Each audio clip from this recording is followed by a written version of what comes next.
What's going on, New York Giants fans? Atlanta 17, New York Giants 14. If you guys haven't already, hit that like button, comment, subscribe, turn on post notifications so you know when a live stream pops video drops if you're on YouTube. Only 35% of you guys are subscribed, the ones that are viewing the videos, so please, it helps out the channel. You guys receive great content, you get notified about the great content. Please subscribe. It helps out a lot, and we give it back to you guys, and we engage with the viewers, unlike a lot of other channels. If you're on Spotify, Podbean, follow the podcast. It's probably going to be a Tuesday, Saturday thing from now on with game previews and stuff like that. We'll probably have a couple announcements coming within a couple of weeks because I want to do stuff Yankees, but I also don't want it interfering with the Giants, and, but then again, the Giants suck. And let's start with that. This was a totally winnable game. This was the easiest game on their schedule. And I'm not talking, this part of the season. No. This was the easiest game the Giants had all season. And they fucking blew it. They blew it. Let's just be honest here. And there's a lot of stuff we're going to go into. Some of it being the same, some of it being different. The pyramid of blame is the one that I'm almost ready to do. And I'm going to be ready at the end, but you're not going to get any full-sided story that is unbiased from any other content creator, with all due respect. Because there's a lot of guys and gals blaming two people, and they're not blaming this side of the argument, and then they're blaming that side of the argument, but not they're blaming this side of the argument. They're not bringing up all the points. But the pyramid of blame is definitely what you're going to hear, and it's going to be the truth. It's going to be the truth at the end of the video, but I do want to give a quick shout out to Authentic. I was tweeting early Monday morning, and I was making some points, and he agreed with me. He said, Big Blue in the Bronx is a very rational content creator and fan, and that, he always keeps his word and stuff like that. So shout out to Authentic, man. He does some great content. If you guys haven't already, go check out Authentic and the Beard. They do some great content over there. They live stream every Tuesday and Thursday. He also does some Giant overreactions. But opening thoughts, man. Everybody deserves blame. Everybody. This whole entire season has been about everybody deserving the blame, getting a piece of the blame pie. There is nobody that's not at fault at this point. Individual players are exempt. And I'm not even saying, the defense is exempt. The offense is exempt. No, everybody is part of the blame pie. Everybody gets a slice of it. But there are very few players, in my opinion, that are not a part of the blame pie. Or at least that don't deserve a slice of it.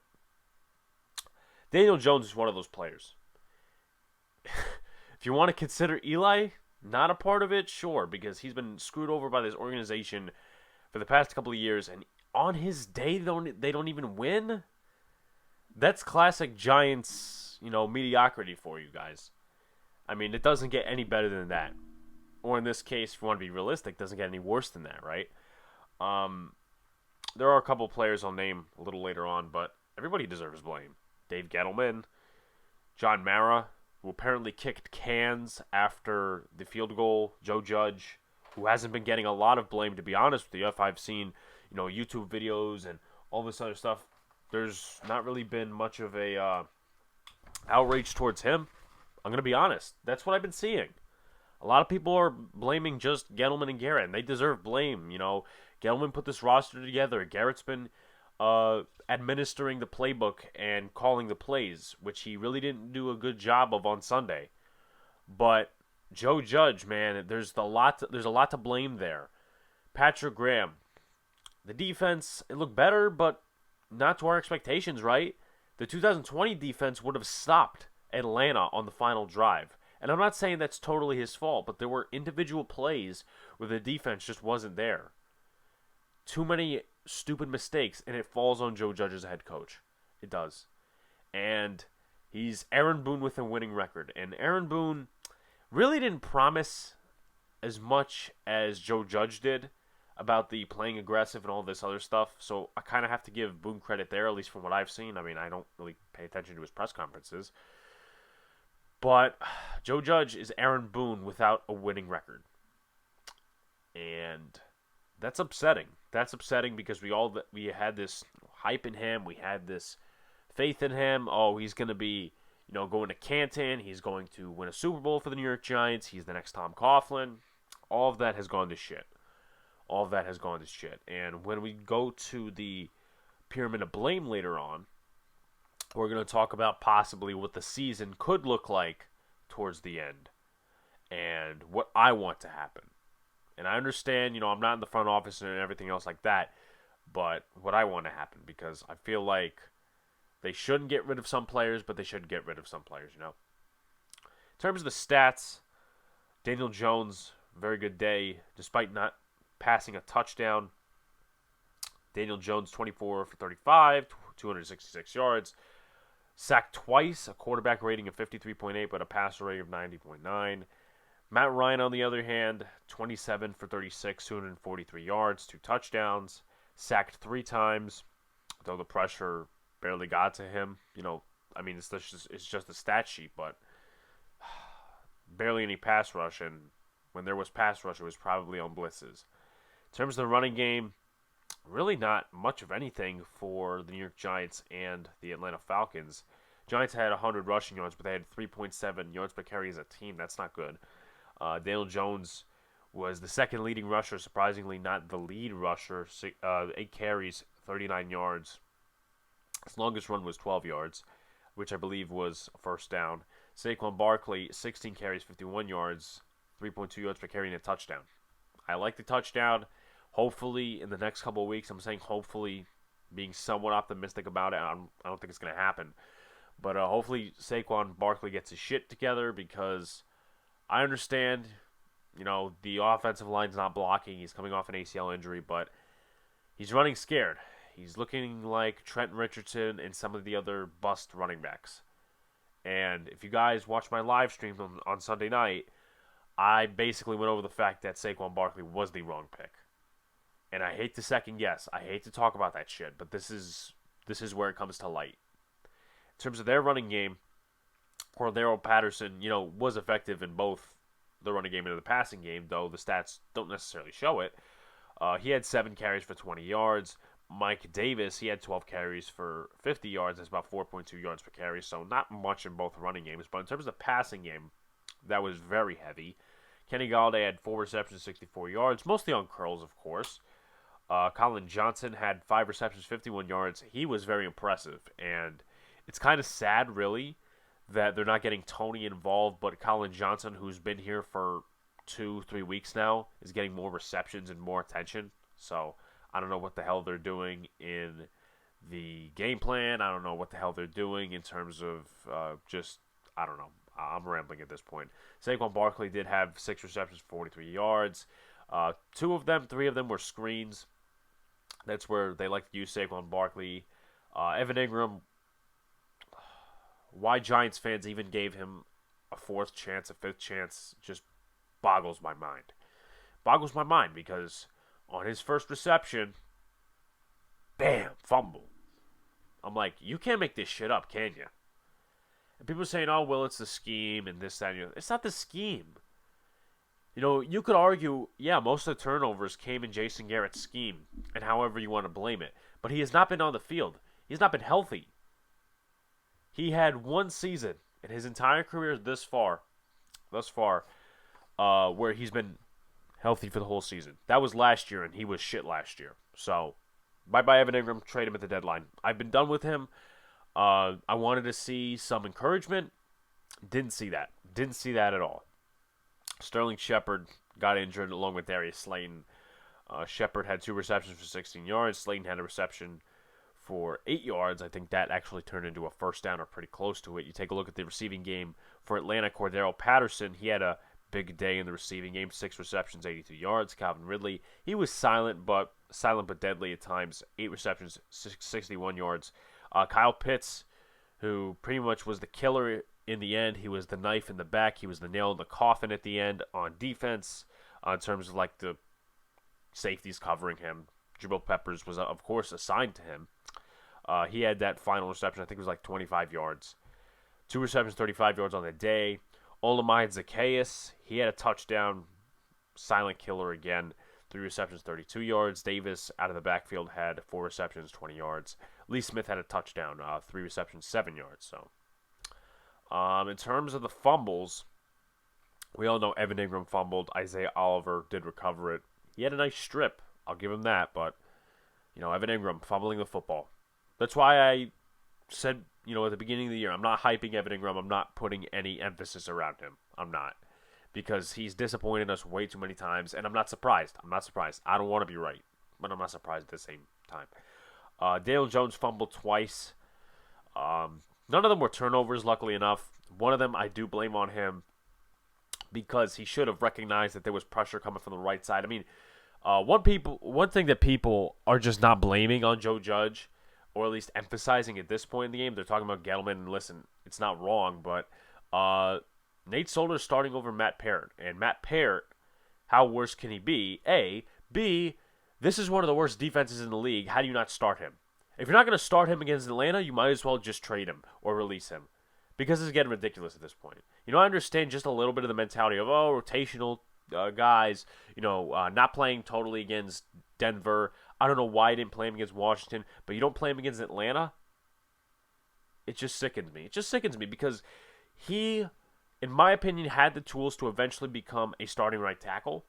Maybe I'm wrong in that aspect. Maybe I was just blind.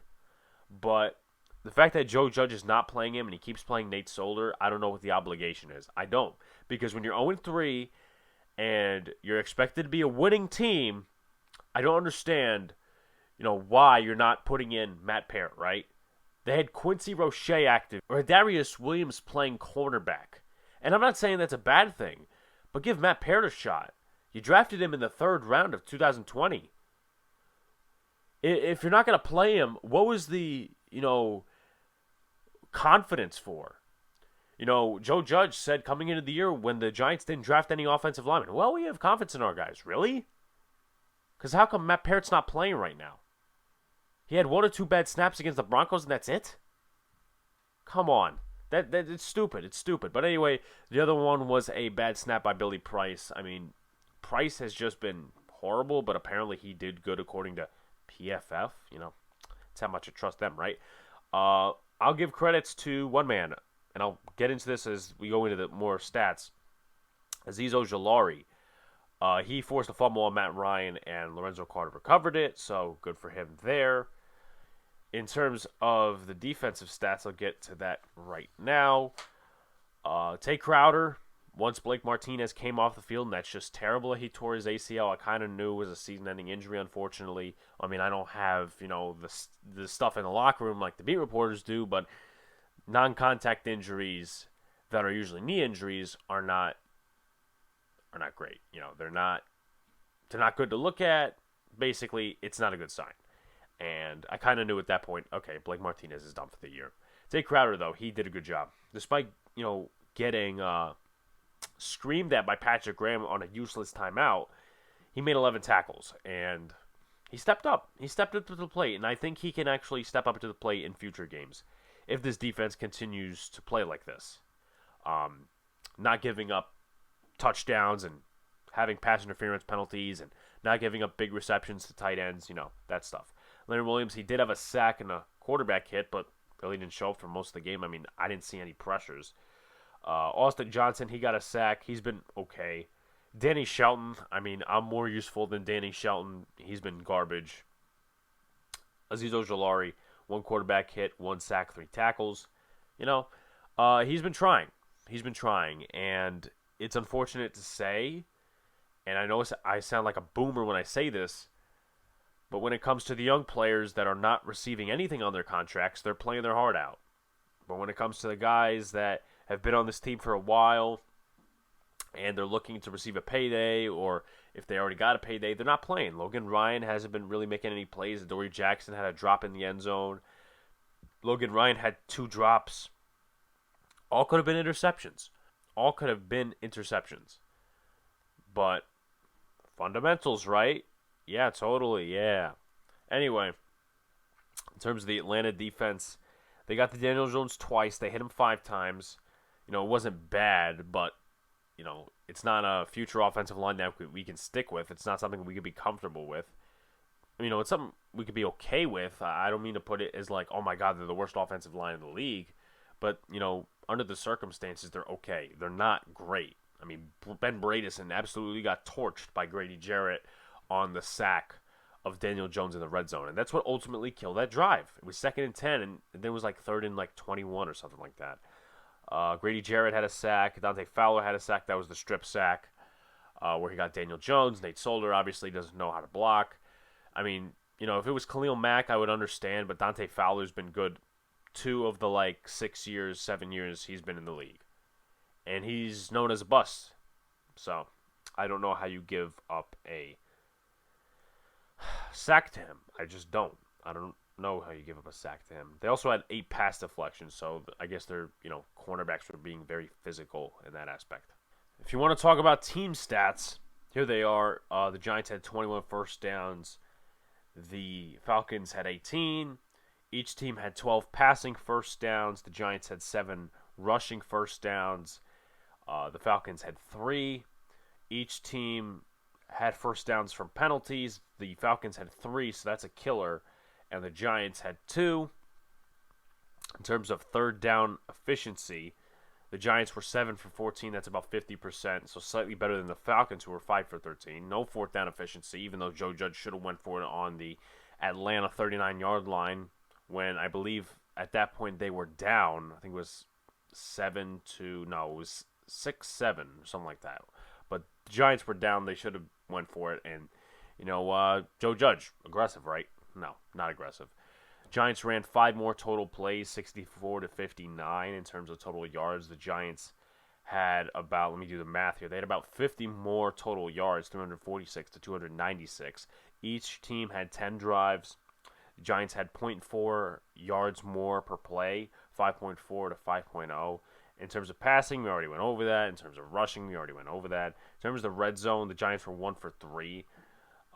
Atlanta made their opportunities, well known, I should say, for lack of better words. They were 2 for 2. Giants had 8 penalties for 53 yards, something we'll go over in just a minute. In terms of Atlanta, they had 4 penalties for 28 yards, so ultimately cut that in half. Not good. Each team had a turnover. In terms of time of possession, the Giants had 31-51, and then Atlanta Falcons had 28-09. So ultimately, the Giants led in time of possession the last 2 games, and they still cannot execute, which unfortunately is the case. So let's look at key plays before we get to penalties. Darius Williams extends the Falcons' drive with a pass interference penalty. It only got the Falcons 2 yards, but it was an extra first down. It was just as the game began. I thought it was a bullshit penalty, if you ask me. I thought he arrived there when the ball arrived there, made a nice physical play.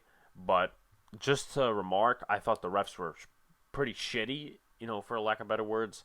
There was a couple times Daniel Jones was pushed out of bounds, and the play was out of bounds, so he stepped out of bounds and they would push him, but the refs didn't call it. Adrian Hill, him and his crew should be sent to space. They should be sent to Pluto or something. This is terrible. I mean, he's terrible. The crew last week was terrible, but it has to be on the team. The refs are not the reason we lost. The Giants are the reason the Giants lost. Blake Martinez suffers knee injury on Cordell Patterson.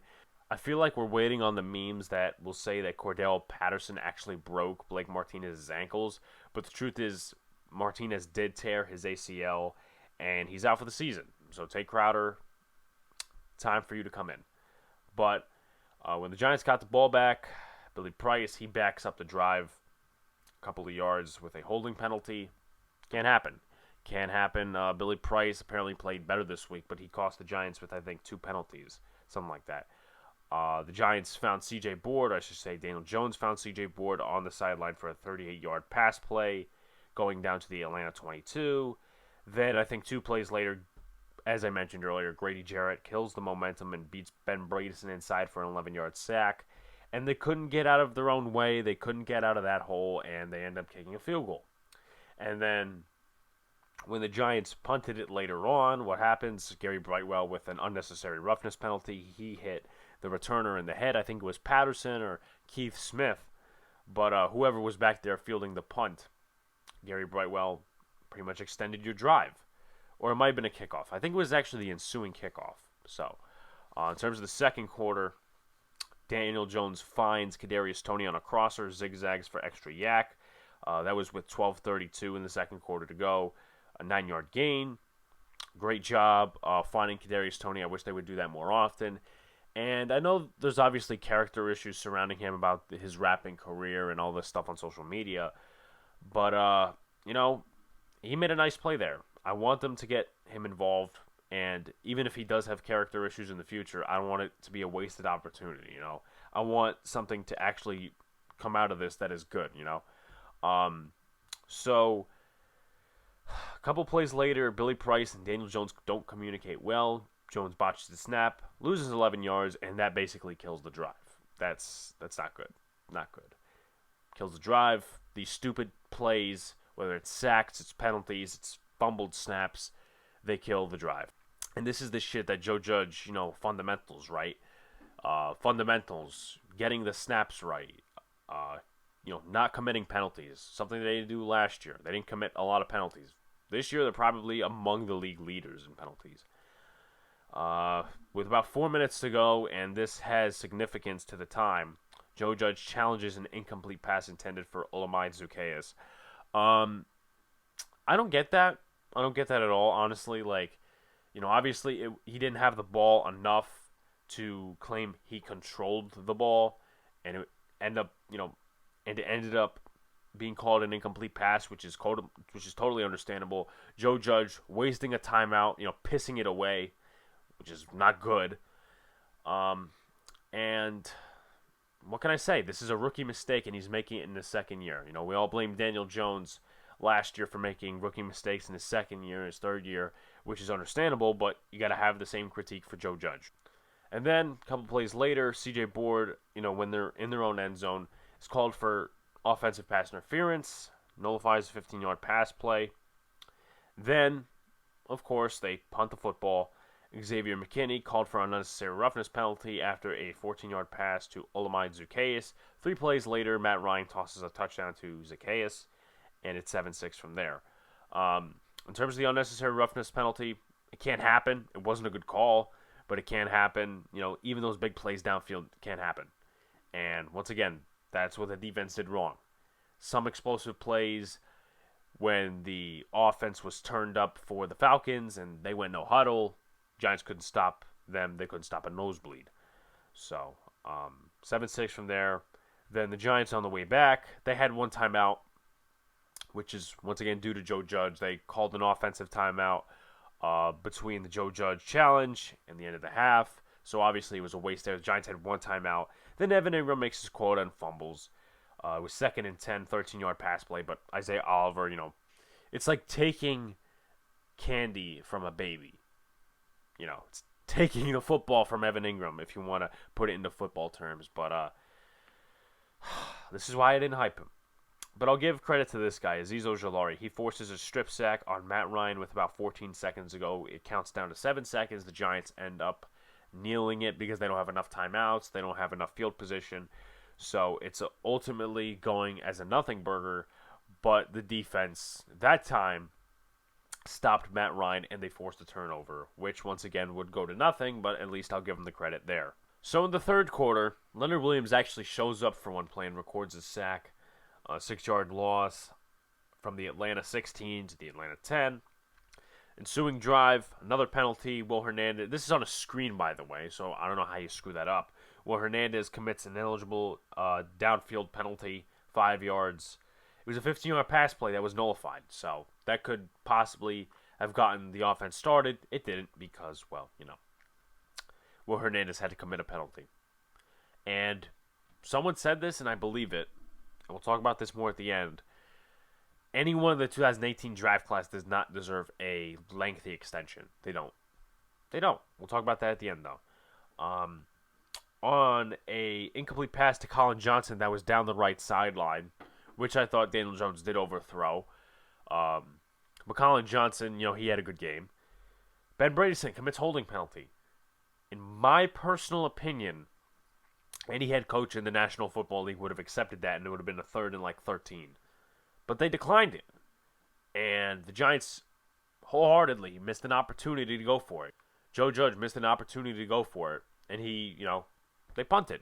They didn't even try a field goal, which honestly would have helped them because a field goal was a difference in the game. They had no turnovers in the red zone. None of the stuff like that. They did have the turnover, obviously, the Evan Ingram thing. But no interceptions in the red zone, no turnovers in the red zone, no turnovers even on the Atlanta side of the field. So you can't say, well, turnovers, this, any other thing. No. A field goal would have tied the game in essence. It would have made a difference, in my opinion, because a lot of things would have changed to be very bland about it, for lack of better words, right? But I don't understand how you don't go for it. 4th and 3. You're on their territory. The defense was playing up to the competition, or I should say they were playing, very well until the last drive, but we'll talk about that. So, Joe Judge not being aggressive, right? Then, after they gave it away, the Giants got the ball back, and they actually got a touchdown in the fourth quarter. But there were a couple of good plays leading to that. A short pass to Saquon Barkley, a pass to Colin Johnson, a couple of key plays there. Kenny Golladay connection for 16 yards. And something I like that a lot of people wouldn't reflect on, and this has nothing to do with Jason Garrett, in my opinion, but I like the way that Daniel Jones and Kenny Golladay connected in the sense of drawing penalties, because this happened twice. Daniel Jones ultimately, in my opinion, had no shot of completing the pass in the end zone. Shortly before the Saquon touchdown, the 2-point conversion, we'll get to that in a second. I like that aggressiveness. Now, in my opinion, Kenny Golladay had no chance of catching that. I thought the corner had him beat. However, the corner was holding him and was not facing the ball. He was not facing the quarterback. So ultimately, that's a pass interference defense. That's drawing the penalty. That's getting the Giants at the 1-yard line. And then Saquon Barkley scores his first rushing touchdown with about 12:53 to go. And Daniel Jones trucks Grady Jarrett and scores a 2-point conversion. In my opinion, that's a Lamar Jackson-like play call. That's one of the plays that the Ravens run. Now, I'm not saying that Lamar Jackson is worse than Daniel Jones or Daniel Jones is better than Lamar Jackson, but it also pissed me off that there was no read option. There was no run play action. There was no run pass option, but there was nothing like that. It was all curls, same basic shit from last year, unfortunately. But also the execution was poor with how many penalties there were, right? So, a big drive for the Falcons. They responded very quickly and adamantly. Passed to Kyle Pitts for 10 yards. Then Cordell Patterson had a 26-yard reception. Then, short running plays, short passing plays. Austin Johnson did get a sack but didn't make much of a difference because the Giants could not stop them on 3rd down, and they just couldn't stop them overall. A pass to Olamide Zaccheaus. I remark on that because it was 3rd and 16. Yeah, 3rd and 16 and a 14-yard pass. No, excuse me. It was 2nd and 16 and then a 13, 14-yard pass, and now all of a sudden it's 3rd and short. I mean, listen, I'm all for not giving up the big play, but how do you let that happen? Just on the defensive game plan, on the execution, on the players, and on the coach as well. So you get all the way up to the NYG 6-yard line. The Giants look like they could make a stop here. They don't. Logan Ryan pass interference penalty. I thought it was a bad penalty at first, but he held the back of Kyle Pitts' jersey. Then 2 plays later, they find the end zone with Lee Smith, the former Raiders, the former Bills tight end. So, that's just the microcosm of the Giants season. Extending drives with penalties and not stopping on defense. And obviously, once again, the score will say, well, the Giants' defense played well. They did play well at certain aspects of the game, but, total execution wasn't on their side. Or I should say they didn't totally execute like last year's defense would have, in my opinion. So the Giants get the ball back.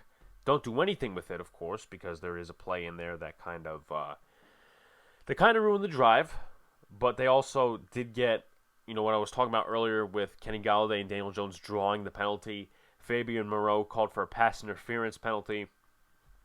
1st down Giants, but 2 plays later, Nate Solder gets beat around the edge by Dante Fowler. He strip sacks Daniel Jones for a big loss, and, there's actually a holding penalty on Solder. It's declined, obviously, because of the loss of field position. But, from there, the Giants were lifeless, and I think at that point you knew the Giants may not win this game. So, Atlanta obviously wins the game on the field goal. A couple of nice plays down the field. Giants defense absolutely didn't stop them. That's the one of the things that I will blame on this Giants defense. 28-yard pass to Cordell Patterson 2 plays later, which basically ultimately kind of sealed the game. Kyle Pitts 25-yard pass. And then they slowly got down the field more and more and more and more. And then the Younghoe Koo field goal. So, the Falcons, did they deserve to win? Not really, but they won. They won the game. So in terms of penalties, let's talk about it. I probably already discussed most of all of them. But defensive pass interference on Rodarius Williams. Billy Price holding penalty, even though the Giants scored on that drive with a field goal. A Gary Brightwell personal foul, necessary roughness penalty, can't happen. Eli Penny false start, which already backed up the drive even more. I mean, I think that was the one drive where they had the botched snap, and then the false start kind of puts the icing on the cake of not getting a touchdown that drive, even though they are in the red zone. From there, C.J. Board, offensive pass interference when they're in their own grave, in their own territory, deep. Xavier McKinney, unnecessary roughness, extends the drive even more. Will Hernandez, the ineligible person downfield. Ben Bradison, the holding penalty, but if a smart coach and, if any other coach basically would have had that opportunity to accept the penalty, they would have. But Arthur Smith didn't, and we would have seen a lot of Falcon fans criticize him if the Giants won the game, if they would have went for that one play on the 39-yard line of Atlanta, but they didn't, and, it's upsetting. But Logan Ryan, defensive pass interference in the end zone, Nate Solder holding, which basically put the icing on the cake. It was declined, but anyway, that's the Giants. This year, a lot of penalties, undisciplined, unlike what Joe Judge promised. And he also said at FanFest, you're going to like what we put on the field this year. That's funny. That's really funny. In terms of stock up and stock down, let's go into it. Daniel Jones had another good game. A couple of bad throws, but no passing touchdowns because of the way this offense was not executing and the way they were game planned. No read options, no run pass options, no passing touchdowns. Unfortunate to say. And obviously this really messes up his development, but I obviously think highly of Jones as of right now because he is somewhat able to come above this and have a good game. Or have a decent game at least. I mean, he passed for 266 yards. Last year in this situation, he would have passed for 190 yards. Saquon Barkley, slightly better. I'm not going to say that, it was a great game. But he did get a rushing touchdown. He did have a good few plays where it was like a 15-yard gain, 12-yard gain. Not too much, though, because it was 3.2 yards per carry. He has been great other than those chunk plays. I mean, sometimes he's not hitting the hole. Sometimes the offensive line's not blocking. Colin Johnson, he had a big day. I think he had 5 receptions, 51 yards. If any of these Giant receivers are injured within the next week, maybe he takes Darius Slayton's role. I'm being way too blunt and way too negative about it, but if Slayton doesn't play, and even if he does play, put Colin Johnson in there. At least he won't drop a pass, at least from what we know right now. Kenny Golladay had a good day when he was targeted, drew 2 penalties. Andrew Thomas had a good day. Azeez Ojulari, he had a good day in my opinion.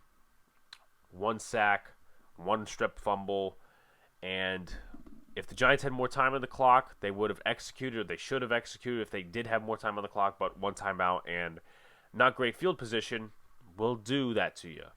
And Joe Judge, once again, pissing away timeouts like there's no tomorrow. Tate Crowder, 11 tackles, maybe like 1 bad play, and it really wasn't defensive. It was just the fact that he was the signal caller and Patrick Graham was screaming at him on the sideline for screwing something up. But he had a good game. And I think that Dave Gettleman struck gold on that. Now, is he going to be the best linebacker in the league? Of course not. But for the time being, for the rest of the 14 games that we have to play, I think Tate Crowder will play a good role. Darius Williams, he wasn't bad. He wasn't bad in my opinion. Obviously the pass interference penalty, he did allow a reception to Tajay Sharp, but he wasn't bad. He wasn't horrific. He played, from my understanding, good man coverage, and we didn't see Darnay Holmes at all, which is kind of unfortunate in the aspect that, hey, the Giants wasted a 4th-round pick on this guy, and he's not even playing, He wasn't a healthy scratch, but he's not playing. And once again, Joe Judge, introductory press conference. Don't tell me what a player can't do. Tell me what he can do. Darnay Holmes, you drafted him in the 4th round. He didn't even play yesterday. He wasn't a healthy scratch. Didn't even get a snap. And this is a 6th-round guy. I'm not really, ragging on Rodarius Williams, but come on. Your 6th-round pick is playing over your 4th-round pick from last year. That's sad.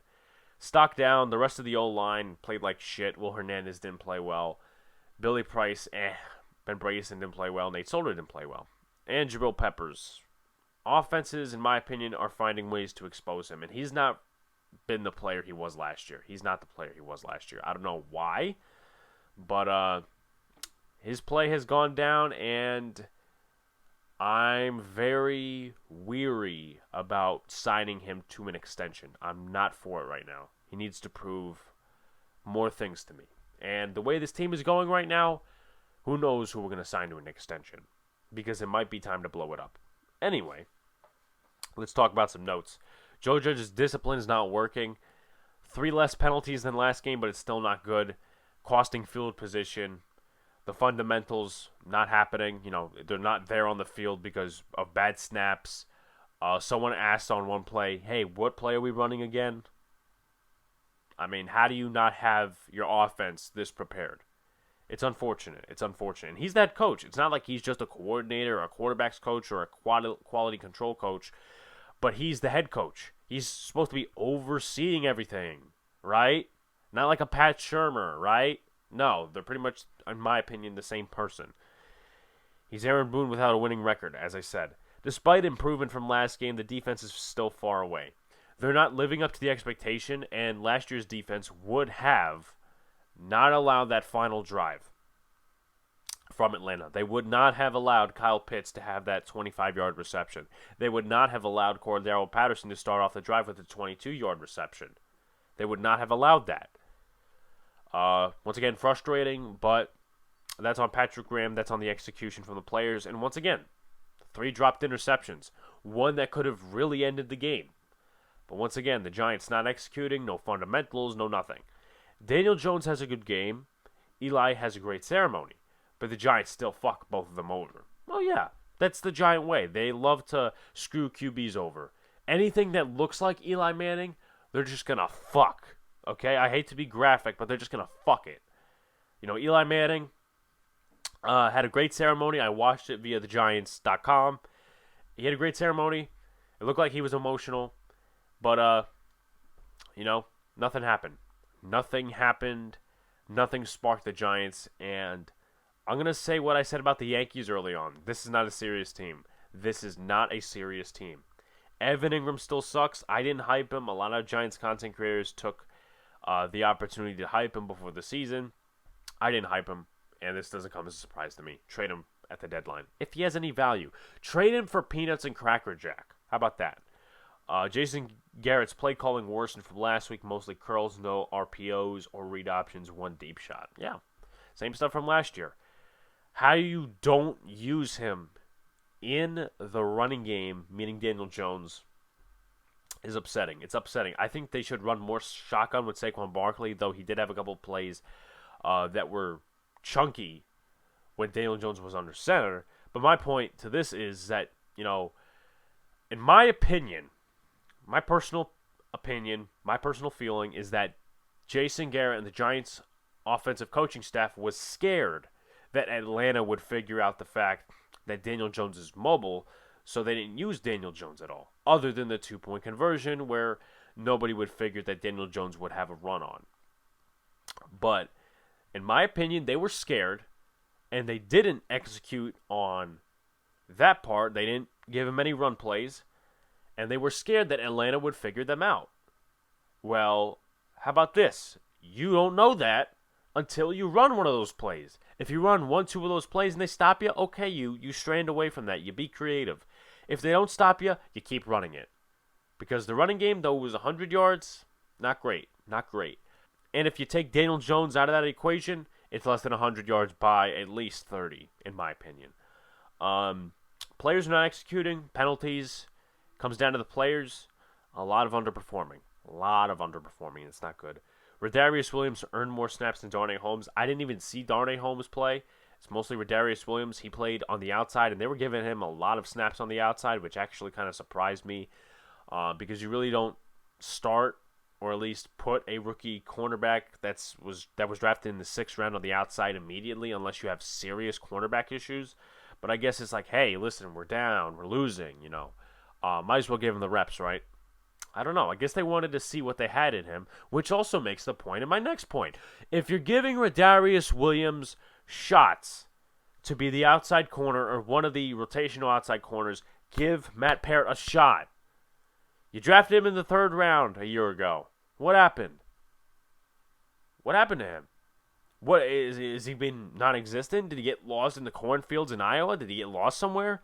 Is he still in D.C.? Come on. Seriously, you're giving Rodarius Williams shots, but somebody who's your 3rd round pick from last year, you're not giving shots. Nate Solder is arguably, in my opinion, worse than him. How worse can Matt Parrott be? Who cares about development and winning at this point? Evaluation. Nate Solder's not going to be on the team next year, so might as well throw Matt Parrott into the fire, and you could have started him against the worst defense in the league or one of the worst defenses in the league with absolutely zero pass rush. I bet you dollars to donuts that Matt Parrott would have handled Dante Fowler better than Nate Solder. In my opinion, that fumble doesn't happen if Matt Parrott's on the field. My personal opinion. Anyway, pyramid of blame. This is a fun one. This is an absolute fun one. I might have slashes where I, kind of include, 2 coaches or 2 guys, 2 people in like one thing of blame, but I'm obviously going to blame someone more than the other. So who gets the least amount of blame? My opinion, it's the players. It's the players. And I'm talking about problems on this team. I'm not talking, Freddie Kitchens is this and that and the other thing. No. In my opinion, the players are the least of the problem. They're the least of the problem. Though it's a problem.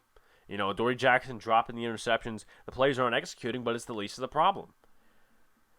So, and it's also on coaching. If I didn't mention that already. Coaching. Coaches are there for a reason.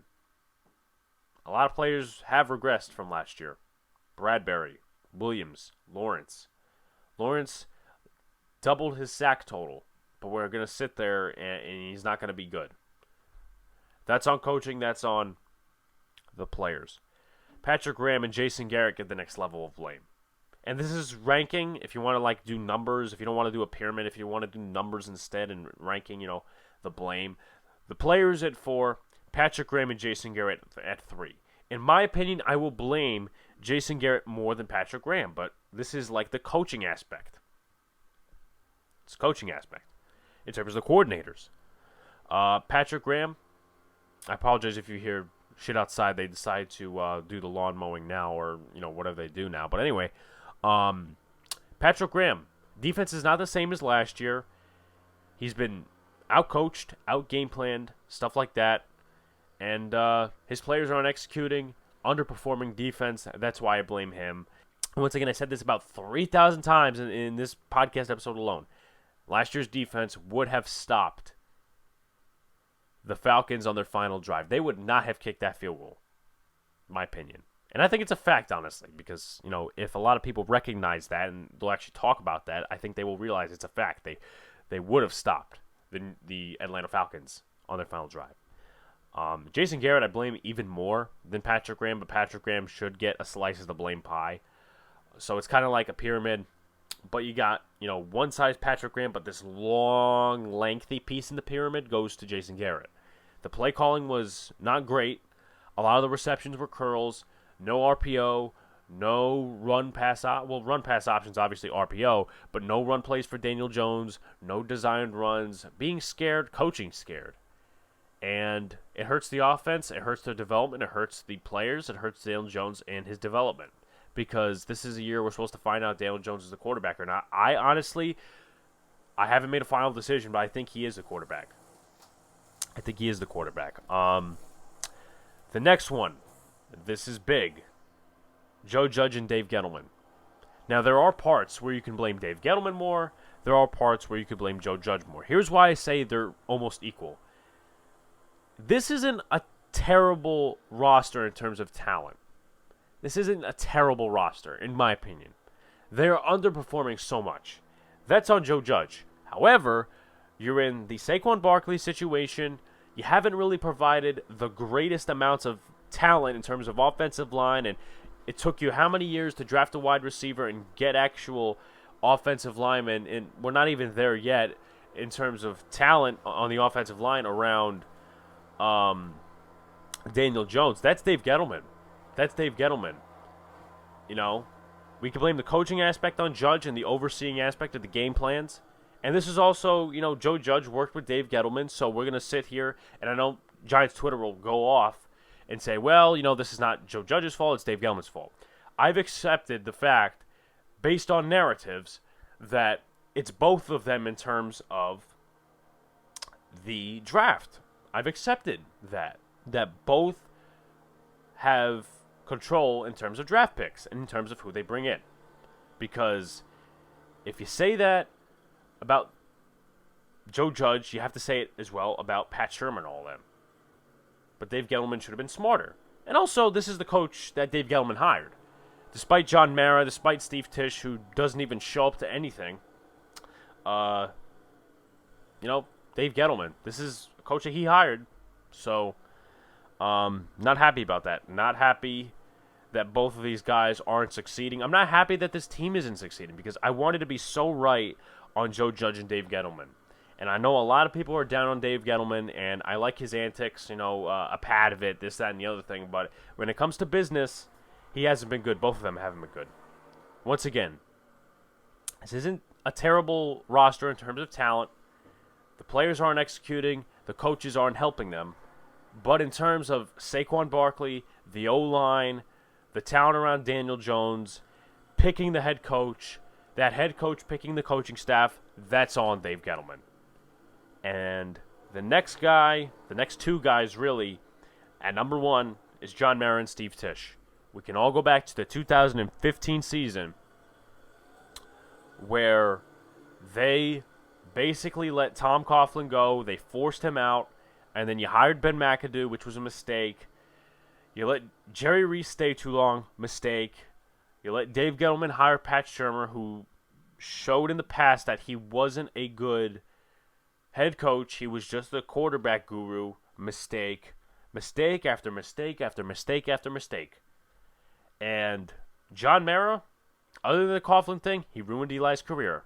He ruined Eli's career by letting too many people stay too long and too many people develop so-called talent around Eli Manning that wasn't talent. Mark Ross, Jerry Reese, and they didn't make a proper roster evaluation in 2018, which set this team back. And they are in a time warp in terms of the philosophy of this team. Teams around the NFL are changing. And this also falls apart on Joe Judge and Dave Gettleman. And you could say Jason Garrett as well. But this team is stuck in a time warp in terms of philosophy. The Chiefs, I hate to point to this, but the Chiefs, the Browns, a couple other teams across the league, they built their offensive lines like this. I can't snap, but they built their offensive lines like this. They had Eric Fisher go. Mitchell Schwartz is still a free agent. They had many other guys go on that offensive line. Austin Reiter's now a New Orleans Saint. But they got Trey Smith, who's the right guard, 6th-round pick that they took a chance on. They got Joe Thuney, who was the top free agent in the 2021 class. They got Orlando Brown in a trade. They depended on Lucas Niang, who opted out last year, but it was a third-round pick, I think, out of TCU. And he's working out good for them, even though they did lose on Sunday against the Chargers. But this team is stuck in a time warp in terms of development. They are just slow in terms of philosophy. And that goes on a lot of things. And it just pains me because I want this team to succeed, but we have to point out the facts. And this whole thing is something you're not going to get from other content creators. And if you do, great for them. Good for them. But if you want equal blame, if you want to hear the actual truth and who you should blame, listen to this. Go over the last couple of minutes of what I just said. Because in my opinion, it's a proper analysis of what's been going on these last couple of years and who to blame for this whole dumpster fire, for lack of better words. So, final thoughts. In terms of Daniel Jones, and I know there's a lot of people talking about, different things about getting a QB and basically ripping down the roster, ripping it down, stuff like that. Here's how I would go about it. I hate talking about this, but it has to be talked about. Saquon Barkley, trade him at the deadline if you can find a partner. Evan Ingram, trade him at the deadline if you can find a partner. If you can find a partner, trade Jabril Peppers at the deadline, because you're not extending him. The way that this coaching staff does not like Jabril Peppers, at least this year, you're not re-signing him, so just trade him. Get something for him. Compensatory pick doesn't mean shit. It means shit for the next draft after 2022. So might as well right now trade those players that you know are not going to be a part of the future of this team and evaluate. In terms of Daniel Jones, I sound like a Sam Truther. But keep him. What quarterback in the class of 2022 absolutely excites you? Malik Willis, they're talking about, 10 touchdowns, he's lighting up for Liberty. They play teams like the Raging Cajuns and the fucking Citadel. They don't play the Citadel, but it's a point. You want to talk about, Daniel Jones is a Duke QB. Yeah, what's Malik Willis? Keaton Slovis out of USC, he's a project. Some of the other guys, Matt Corral, he's a project. A lot of these other guys, projects. They're not Trevor Lawrence. They're not some of these other touted prospects. In free agency, Derek Carr, the way he's playing, he's not going anywhere else. He's going with the Raiders. He's going to stay there for perhaps the end of his career. For the totality of the rest of his career. He's staying there. Aaron Rodgers, even if he does go out of Green Bay, he's going to a contender. He's not going to a rebuilding team. So stop getting your hopes up on that one. It's not happening.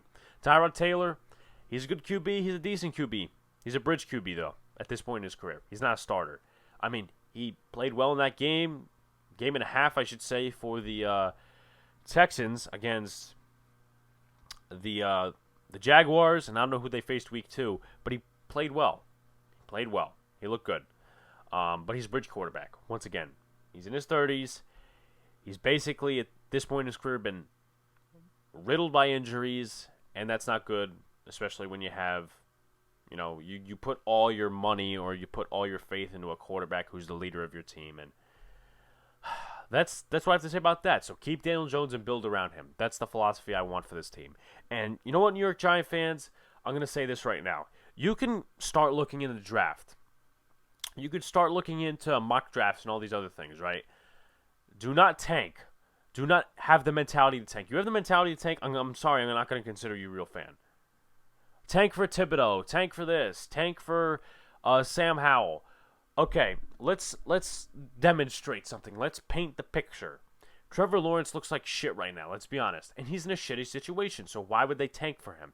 Urban Meyer's a terrible head coach. Why would Jaguars tank for him? Why would Jaguar fans want to tank for him? And he's in a shittier situation right now.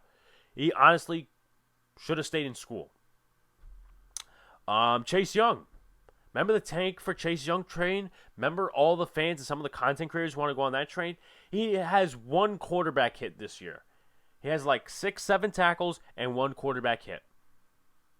I don't know how many pressures, but he, right now, is not living up to the hype. He's not even the best edge rusher on his team. Montez Sweat is. So don't give me this tank bullshit. Tank for this. Because that's Jet fan mentality. That's Jaguar fan mentality, that's Detroit Lion fan mentality, don't give me that. I know we're in a bad spot right now in terms of the team we root for, but don't go ahead and say tank. Because you know what? If you want to tank, you should be rooting for teams like the Jags, the Jets. Root for your team to win. I thought we were above this as fans. I'm not about outside perception at all. But if the organization tanks, let's just say they listen to what some Giant fans say, who's going to come here the next couple of years? Do you think if Kayvon Thibodeau enters the draft and, all these sorts of other things, that he's going to want to go to a tanking team? He's going to be like, I don't feel good about the Giants. Maybe I ought to do an Eli Manning. No. So no tanking. Go ahead, look at your draft prospects and stuff like that, but no tanking. If you want to tank, go root for the Jets. Go root for the Jags. Go root for the Lions. Go root for some of these other teams. Go root for the Bears. Go root for other teams. So, you know what? I'm just done with the tanking mentality. But overall, that's my thoughts on the game. That's my thoughts on the philosophy. If you guys haven't already, hit that like button, comment, subscribe, turn on post notifications so you know when live stream positive video drops. More content, more announcements coming out throughout the week. I should have something finalized, and I'll make an announcement. Probably make a video in terms of the blame pyramid. Maybe make it its own separate video. But I appreciate the people who have subscribed, viewed, stuff like that. Remember, only 35% of you guys on YouTube have subscribed, so please help out the algorithm. Turn on that notification bell, help out the algorithm, and attract more people so we can interact with more people. We like engaging with the viewers, unlike a lot of the channels. So peace out, guys. See you later. Stay cool. And you know what? At least the Yankees are doing good. Peace.